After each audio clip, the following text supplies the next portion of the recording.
Señor presidente, buenos días, bienvenido a Praga y por favor suba al escenario.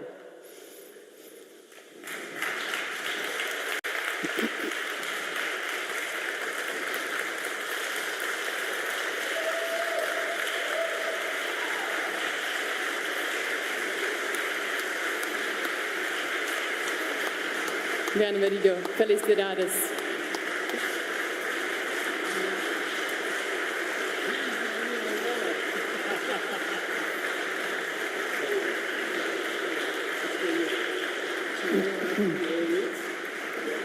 Included Milton Friedman, Carlos Cáceres, José Higuera, y others. Thank you very much.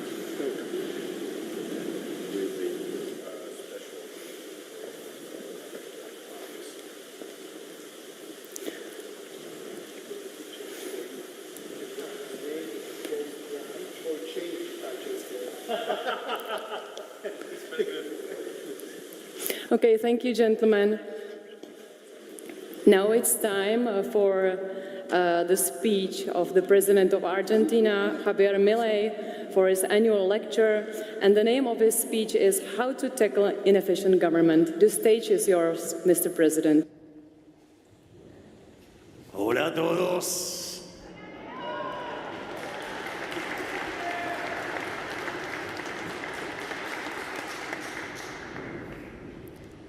En primer lugar, deseo dar las gracias por este reconocimiento a el trabajo que estamos llevando adelante en la lucha por las ideas de la libertad. Y acá voy a contar una pequeña anécdota y lo que tiene que ver con mi relación con el liberalismo. Si ustedes van a ver un partido de fútbol de Argentina, en Argentina, van a ver las tribunas colmadas de público, gente muy alegre, con muchos colores, muy colorido, muy pintoresco. Es más, con cánticos, un espectáculo verdaderamente en sí mismo. Pero por más linda que sea la tribuna y cómo luce y todo lo que alienta, ustedes ponen el balón en el centro de la cancha y si no entra Messi a patear la pelota no se mueve. ¿Por qué digo esto? Porque la batalla cultural, la discusión de las ideas es muy importante, lo que uno hace en el ámbito académico es muy importante, pero sin una acción política no se llega a ningún lado. Porque si lo volvemos a la metáfora futbolística, ellos sí patean, ellos sí van contra el arco, ellos siguen anotando goles y no les importa. Entonces la única forma real de parar el avance del socialismo, del estatismo, del colectivismo, el constructivismo, la única forma es parárseles enfrente y darles la batalla, no solo en lo cultural, sino también en la arena política. En ese sentido, puedo contar lo que es mi experiencia, porque sin lugar a dudas, todo el background acumulado en términos académicos es una guía extremadamente importante para la toma de decisiones. Casi que les diría que es fundamental porque es lo que determina el norte y es lo que determina básicamente lo que orienta cada toma de medidas. Entonces, por eso les quiero contar dos cosas.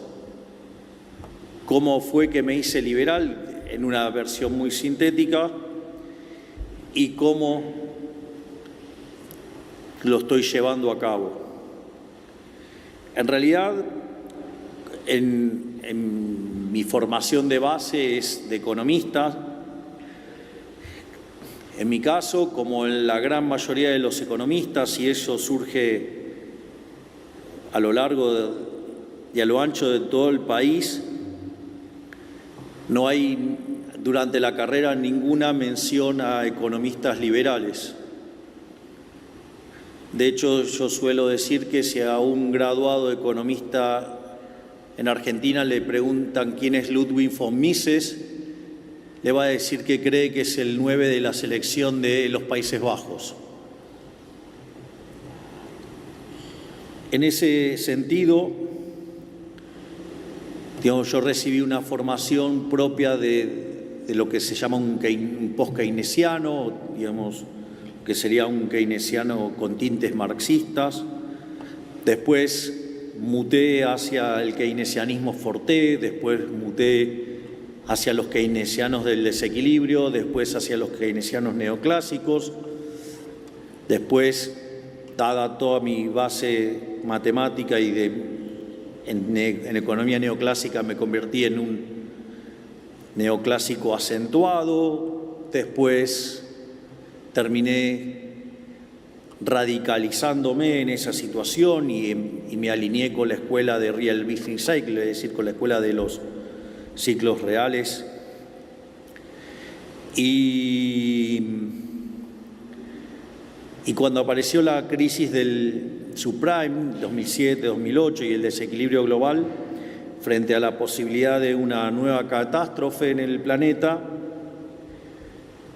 me volví a refugiar y a la lectura de Keynes y de Friedman. Por lo tanto, frente a esa frustración que tenía con el análisis económico, decidí dedicarme a los temas de crecimiento económico, porque dije, bueno, me voy a ocupar de cosas de largo plazo y vaya a saber uno, digamos, dentro de 50 años si acerté o no. Y entonces estaba feliz, contento con toda la literatura de crecimiento, hasta que fui invitado por el World Economic Forum a dar una exposición, no la última tan rimbombante, sino una sobre demografía y crecimiento. Ahí me encontré con los trabajos de Angus Maddison, y ahí me encontré frente a un nuevo shock muy fuerte, y era el tema de lo que en la teoría del crecimiento se llama, en la evidencia empírica, el palo de hockey. Es decir, cuando ustedes toman las series de Angus Maddison entre el año 0 de la era cristiana y el año 2000, ustedes van a ver que el PBI per cápita tiene la forma de un palo de hockey, está prácticamente constante hasta el año 1800 y a partir de ahí pega una suba muy imponente.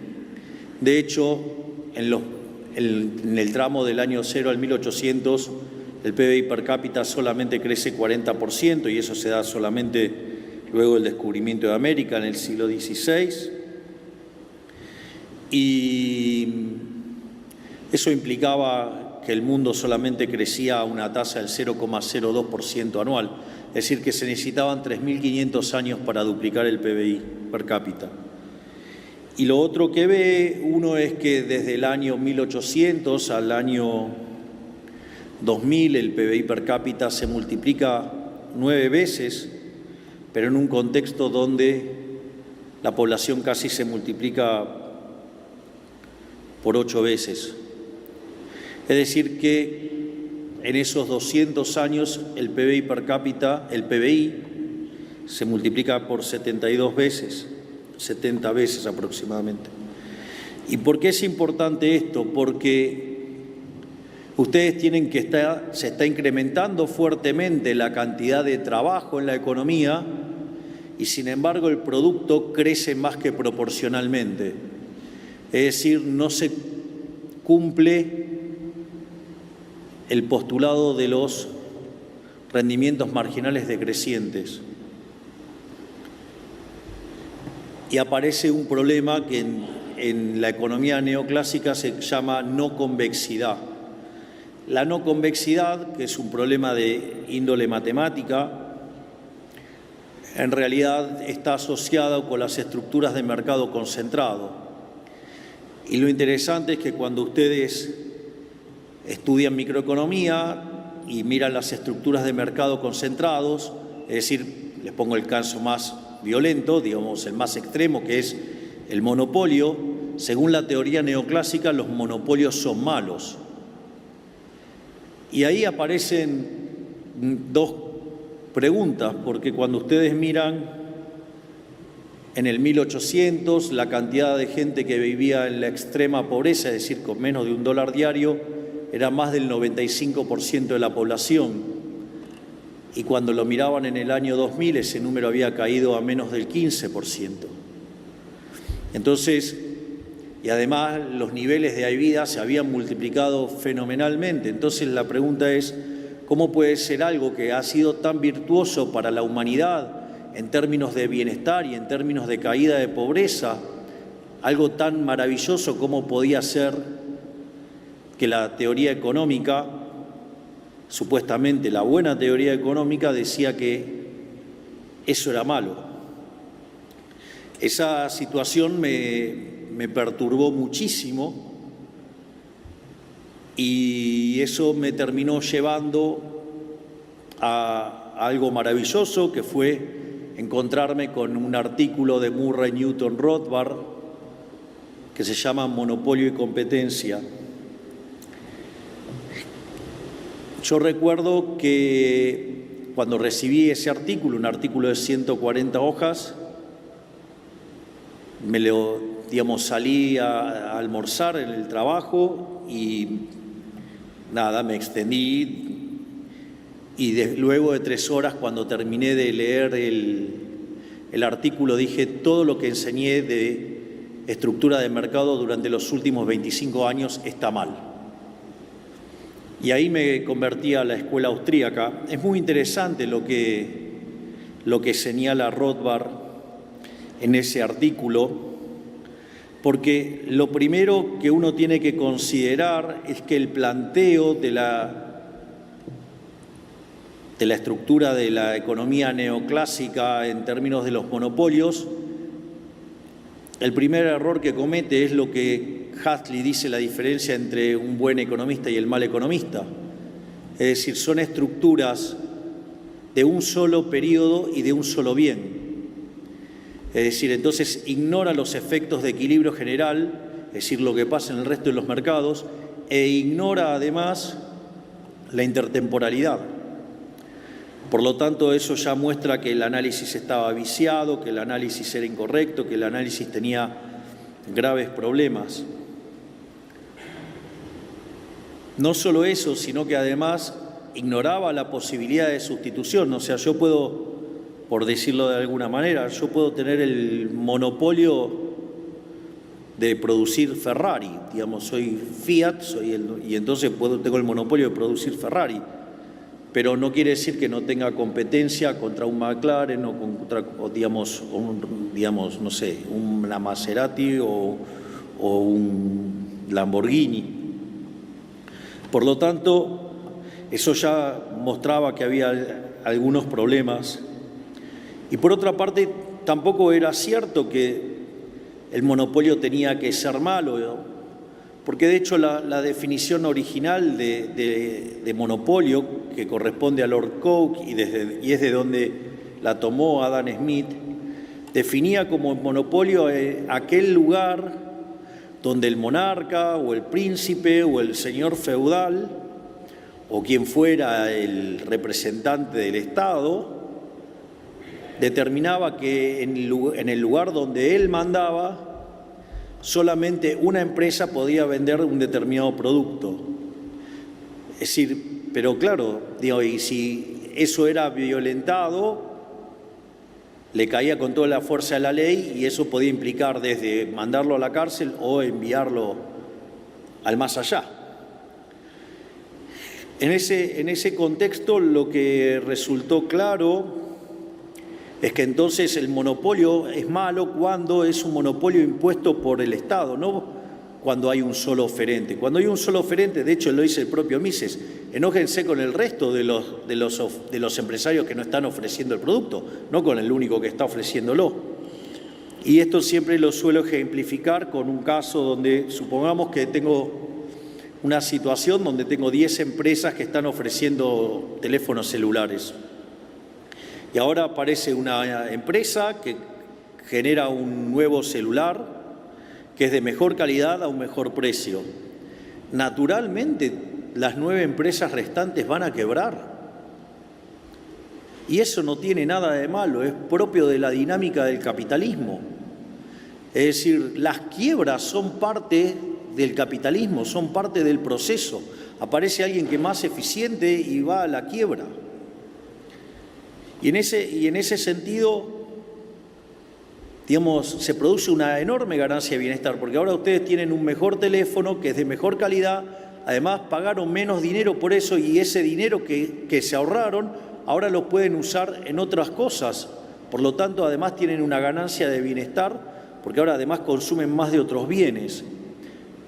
Pero por otra parte también se cuestiona que el monopolista gana plata. ¿Y cuál es el problema que gana plata? Si en el fondo es un benefactor social, está, digamos, ganando plata porque le está arreglando un problema a la gente.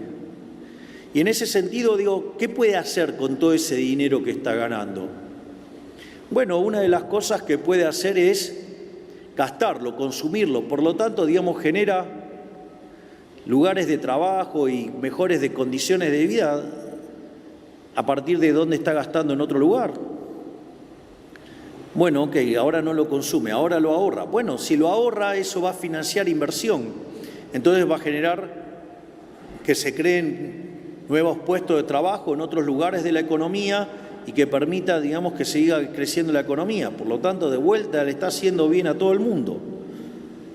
La otra es que reinvierta en su propia empresa, pero si reinvierte en su propia empresa va a incrementar todavía más la oferta. Por lo tanto, digamos, van a tener que ofrecer todavía bienes de mejor calidad y de mejor precio, superándose a sí mismo.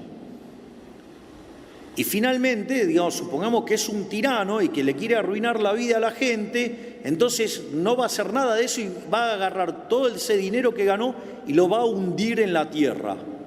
Bueno, achica la cantidad de dinero dentro de la economía, los precios, el nivel de precio más bajo y reparte bienestar para todos con precios más bajos. En definitiva, cuando el monopolio surge de estas características, sería incorrecto tildarlo de monopolio o ir a buscar el problema de las no convexidades.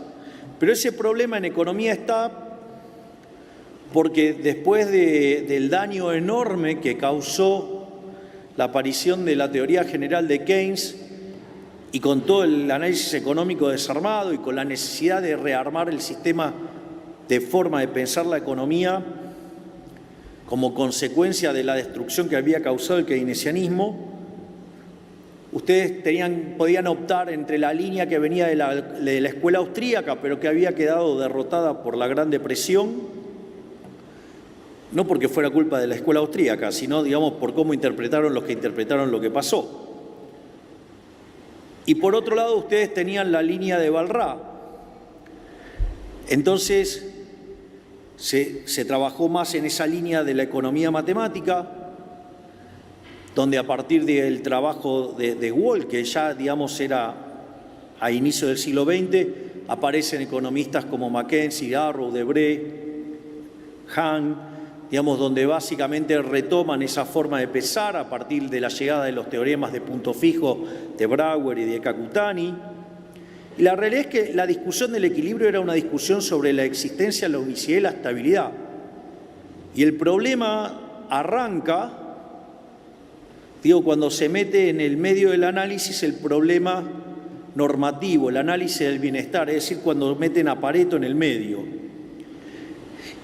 Y cuando hay que elegir, digamos, para la optimalidad, ustedes se ven en el dilema de elegir entre la fábrica de alfileres de Adam Smith, que son los rendimientos crecientes, y la idea de la mano invisible. Entonces, en la construcción, como está planteada en la teoría neoclásica, eso es un dilema, y entonces para retener las propiedades de bienestar, los economistas limpiaron los rendimientos crecientes, se fueron a funciones de producción con rendimientos marginales crecientes o rendimientos constantes a escala, y de esa forma lograron mantener la idea de la mano invisible como una situación de optimalidad donde todos maximizando su utilidad deriva y las empresas maximizando beneficios, eso deriva en una situación de maximización del bienestar, pero dentro de otras cosas, al matar los rendimientos crecientes, mataron el crecimiento económico y la teoría neoclásica no podía explicar el crecimiento económico y consecuentemente tuvo que recurrir sistemáticamente a parches para poder explicar el crecimiento económico. Casi les diría que es bastante entre graciosa y frustrante la situación del análisis económico en estos temas, porque cuando Robert Solow hace el testeo de un modelo con una función de producción neoclásica, el modelo lo desarrolla en el 56, en paralelo con Trevor Swan, y en el 57 lo testea. La situación es muy frustrante porque logra solamente explicar el 15% y todo lo demás era residuo de Solow. La forma en la cual se arregló todo con factores exógenos determinados a dedo, por lo tanto, todo lo que tenía para explicar la teoría lo explicaba a dedo, y ese debate quedó saldado hacia fines de los 80, con Mankiw, David Romer y Weil, que básicamente testearon empíricamente una hipótesis levantada por Robert Lucas Jr., que a su vez estaba inspirada en algo que había hecho Usawa a inicios de los 70, impulsado por George Stigler, que era el jefe del Departamento de Economía de Chicago, cuando le dice a Solow que el problema es que no había incluido el capital humano, y ahí se desarrollan dos líneas de análisis, una la microeconómica, que es la de Gary Becker, y que me siento profundamente orgulloso porque dentro de la lista está Gary Becker. De hecho, cuando yo vivía en mi antigua casa, en el centro del living tenía un cuadro de 1,5 metros por 1 metro de Gary Becker haciendo la deducción de la ecuación de Slutsky intertemporal. Así que imagínense lo que representa para mí, un activo seguidor de Gary Becker, haber visto el nombre en esa placa. Y el pobre Gary Becker aguantó en el living de mi casa hasta que a mi querido hijito de 4 patas Conan lo empezaron a acompañar Murray, Milton, Robert y Lucas, que tuve que tirar las paredes y hacer algunas refacciones y no hubo lugar más para el cuadro. Pero más allá de eso, básicamente se corrigió de esa manera la literatura, y la literatura sigue teniendo una corrección que desde mi punto de vista no es la mejor. Probablemente quien haya mejor interpretado este tipo de cuestiones es Paul Romer, quien ha ganado el Premio Nobel de Economía y que ha podido capturar mejor las ideas de Adam Smith y de Schumpeter para explicar el crecimiento económico y cómo, esta idea de que cada empresa, con la idea de la destrucción creativa, como crea su propio monopolio y están todo el tiempo tratando de capturar rendimientos crecientes, hacen innovaciones y se genera este proceso que Schumpeter describía como destrucción creativa, y es lo que nos permite ver el fuerte crecimiento. Y este tipo de cuestiones obviamente que son importantes, casi que le diría medulares, a punto tal que con mi jefe de asesores, el doctor Demian Reidel, estamos reescribiendo gran parte de la teoría económica para poder derivar optimalidad de Pareto, tanto estática como intertemporal, teniendo funciones de producción no convexas.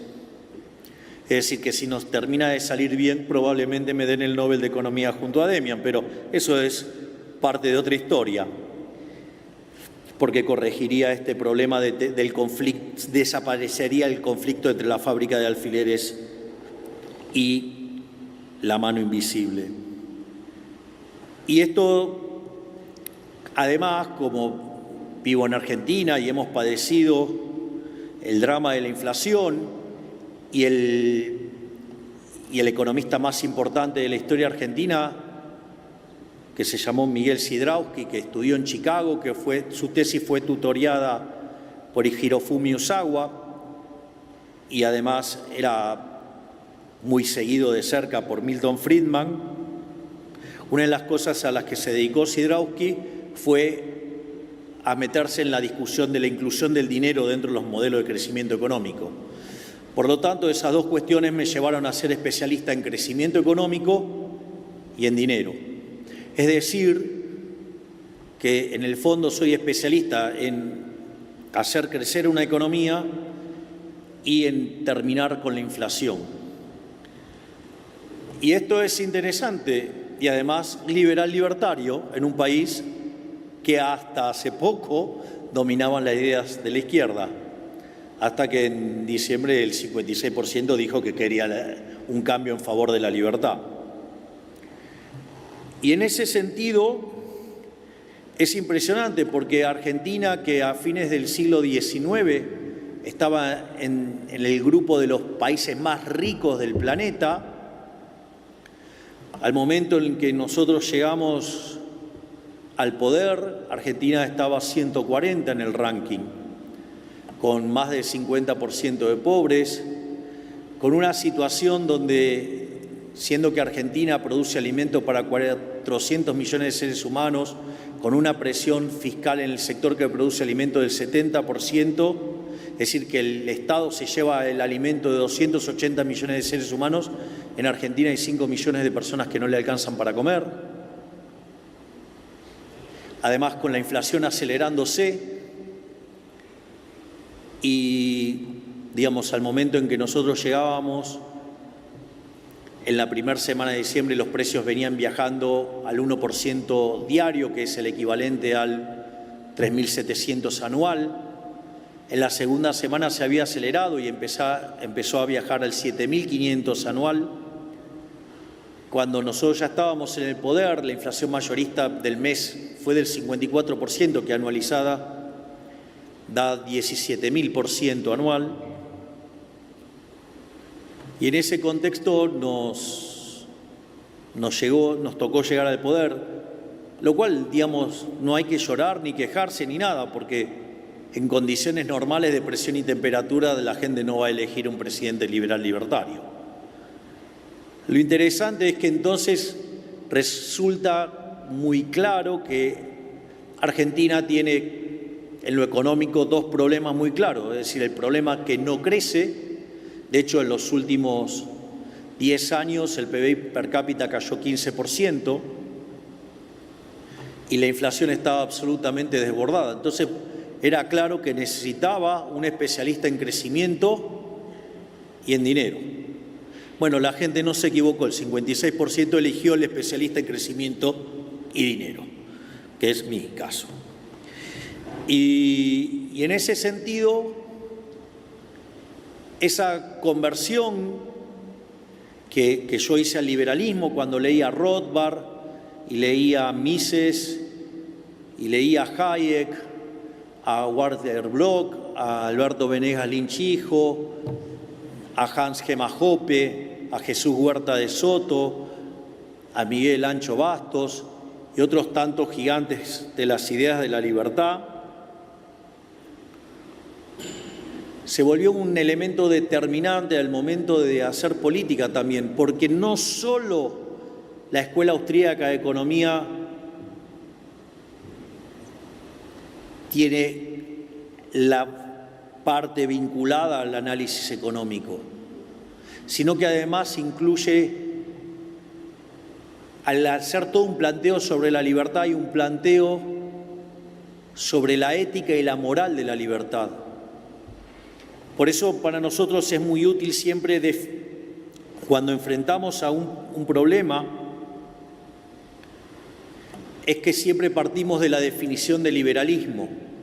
Entonces, yo suelo usar la definición de Alberto Venegas Lynch-Hijo, que dice que el liberalismo es el respeto irrestricto del proyecto de vida del prójimo, basado en el principio de no agresión y en defensa del derecho a la vida, la libertad y a la propiedad, cuyas instituciones son la propiedad privada, los mercados libres de intervención estatal, la libre competencia, entendida en el sentido de Adam Smith o en el sentido de William Baumol, con la idea de los mercados disputables, ¿sí? La división del trabajo y la cooperación social, y donde solamente se puede ser exitoso sirviendo al prójimo con bienes de mejor calidad a un mejor precio. En ese contexto es una guía muy fuerte para el diseño de la política. Si ustedes buscan mis discursos en la Cámara de Diputados, una de las cosas que van a ver es que siempre me manifesté en contra del déficit fiscal. Y la principal crítica al déficit fiscal es que, sobre todas las cosas, es inmoral. Si el déficit fiscal es inmoral, porque si ustedes tienen déficit fiscal, ustedes tienen que financiarlo. Y una forma brutal y de las peores y más inmorales es utilizar la deuda, el endeudamiento. ¿Por qué? Porque la deuda son impuestos futuros. Quiere decir entonces que la fiesta de hoy, de las generaciones presentes, ustedes le están pasando el costo a las generaciones futuras, a nuestros hijos, a aquellos que no votan, a nuestros nietos y hasta gente que todavía ni siquiera ha nacido. Es decir, algo verdaderamente inmoral, una aberración. De hecho, Argentina ha utilizado frecuentemente ese mecanismo y Argentina es el máximo defaulteador serial de la historia moderna. Con lo cual eso también es una aberración porque implica violentar el derecho de propiedad del que decidió financiar la fiesta. O sea, somos tan irresponsables que nos vamos de fiesta, pedimos prestado y después ni siquiera, digamos, terminamos devolviendo la plata. O sea, el peor de los mundos. El otro caso es que cuando se queda sin financiamiento, la política utiliza la emisión monetaria. En ese sentido, Argentina, desde la creación del Banco Central, le quitó 13 ceros a la moneda, destrozó 5 signos monetarios, tuvo 2 hiperinflaciones sin guerra. Hoy podríamos quitarle 3 ceros más a la moneda. Estuvimos al borde de una hiperinflación, la cual además le cuento que la hemos derrotado, la estamos derrotando. Porque si bien la inflación mayorista del último mes fue 3,5% y eso anualizado da 50, pero recuerden que venimos de 17.000. Y en la última semana la inflación de alimentos y bebidas fue del 0%, es decir, algo que no se lograba hacía 30 años. Por lo tanto, también ahora estamos derrotando la inflación, porque la inflación es un impuesto no legislado, por lo tanto es absolutamente inmoral, porque además castiga más fuerte a los que menos tienen, con lo cual es absolutamente regresivo y como si fuera poco, además distorsiona el funcionamiento del sistema de precios y por lo tanto penaliza el crecimiento, es decir, es una máquina de empobrecer. Y nosotros también estamos atacando fuertemente el déficit fiscal y la emisión monetaria. Y finalmente, otra forma que tiene el fisco para financiarse es subiendo los impuestos. Y cuando ustedes suben los impuestos es un ataque a la propiedad. De hecho, si lo llevan al límite, si los impuestos son del 100% directamente estamos en esclavitud, con lo cual también, digamos, ahí hay otra cuestión en términos de libertad y que cuanto más grande es el Estado, menos libre se es. Y en ese sentido, fíjense que nosotros cuando llegamos al poder teníamos un déficit fiscal de 15 puntos del PBI, 5 en el Tesoro y 10 en el Banco Central. Y nuestra propuesta de campaña era una motosierra y decían que estábamos locos, que no se podía hacer, que con suerte se podía ajustar un punto del PBI y que lo del Banco Central se iba a arreglar solo. La realidad es que hicimos un ajuste fiscal en realidad, en el primer mes de gestión alcanzamos el déficit cero en financiero, terminamos haciendo un ajuste de 7 puntos del PBI en el Tesoro y ahora, digamos, estamos empezando a recomponer partidas y llevamos un ajuste de 6 puntos del PBI. Y por otra parte, el déficit cuasi fiscal, el déficit del Banco Central, que eran 10 puntos del PBI, lo hemos bajado en 9 puntos. Es decir, que en 6 meses de gobierno hicimos el ajuste fiscal más grande no solo de la historia argentina, sino que además hemos hecho el ajuste fiscal más grande de la historia de la humanidad. Y le estamos devolviendo al sector privado 15 puntos del PBI. Por lo tanto, Argentina tiene para crecer por la propia dinámica del rebote después de hacer un fuerte ajuste y estabilizar. Tiene el potencial de crecer porque es una economía que después de 20 años quedó muy descapitalizada y por ende los retornos son muy altos y eso permite que haya crecimiento aún con las instituciones que tenemos. Y el hecho de aportar 15 puntos de ahorro va a permitir que haya un boom de inversión y por ende haya crecimiento económico. Y encima, como si todo esto fuera poco, emprendimos un programa de reformas estructurales que ya, digamos, tiene la sanción de la Cámara de Diputados y la Cámara de Senadores y ahora volvió a diputados para hacer la versión final, más un DNU que en total son 800 reformas estructurales. Piensen que la reforma estructural más grande que había hecho en la Argentina fue en los 90, en el gobierno de Menem, que hizo cerca de 100. O sea, con lo cual, en menos de 6 meses mandamos 8 veces más de reformas estructurales que el caso de máximas reformas en Argentina. Eso nos va a permitir pasar de levantar 90 puestos en el ranking de libertad económica y que podamos parecernos a países como Alemania, Francia, Italia. Sin embargo, nuestro programa no termina ahí. Tenemos pendientes todavía 3.200 reformas estructurales más. Estamos pensando en convertirnos en el país más libre del mundo y por lo tanto estamos apuntando que en el largo plazo seamos el país más rico del mundo y sobre todo que la convergencia se acelere por el uso de la inteligencia artificial. Por lo tanto, de la mano de las ideas de la libertad y del progreso tecnológico, pero sobre todas las cosas, de las ideas de la libertad, ¿sí?, de los mercados libres, ¿sí?, del respeto de la propiedad privada, del respeto de la vida, digamos, con estos valores morales, Argentina va a salir de su oscuro presente para convertirse en el caso más brillante de la historia de la humanidad para volver a ser ricos. Y todo eso gracias de la mano de las ideas de la libertad, de la mano de Rothbard, de la mano de Mises, de la mano de Hayek y todos aquellos pensadores que además no solo pelearon en la academia por las ideas de la libertad, sino que muchos de ellos hasta, digamos, lo han hecho en el frente de batalla. Muchísimas gracias y ¡viva la libertad, carajo!